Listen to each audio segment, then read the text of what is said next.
કલાલી વિસ્તારમાં એક સામાજિક પ્રસંગમાં હાજરી આપવા ગયેલા 28 વર્ષીય ગિરીશ ભાલિયા નામના યુવાનની ક્રૂરતાપૂર્વક છરીના ઘા મારીને હત્યા કરવામાં આવતા ચકચાર મચી.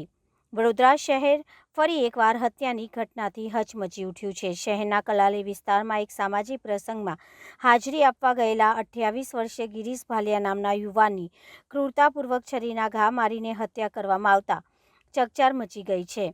આ ઘટનાની સૌથી દુઃખદ બાબત એ છે કે હત્યારાઓએ ગિરીશની પત્નીની નજર સામે જ તેના પર હુમલો કરી મોતને ઘાટ ઉતારી દીધો હતો.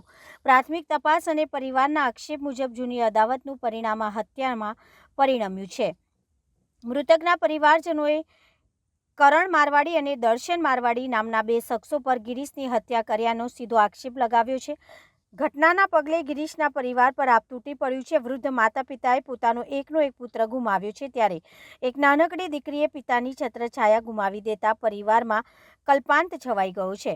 આ મામલે પોલીસ હત્યાનો ગુનો નોંધી આરોપીઓને પકડવા માટેના તપાસના ચક્રો ગતિમાન કર્યા છે. મારા કાકાનો છોકરો છે. શું નામ છે એમનું ગિરીશભાઈ જયસિંહભાઈ ભાલિયા. શું બનાવ બન્યું છે? કાલે અમે ત્યાં માતાજીનું હતું, અમે કલાલી અમે ત્યાં ગયા હતા. મેં, મારા ભાભી, મારા ભાઈ.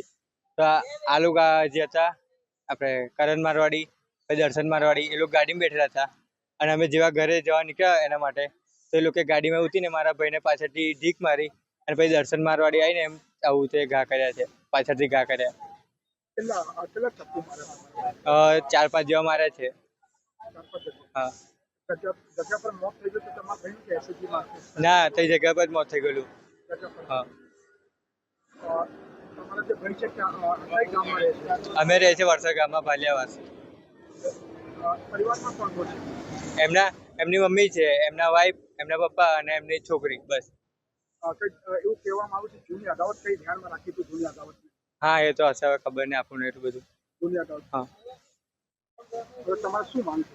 અમારે એટલી છે કે પોલીસને આટલું છે કે જલ્દી પેલું કરજો.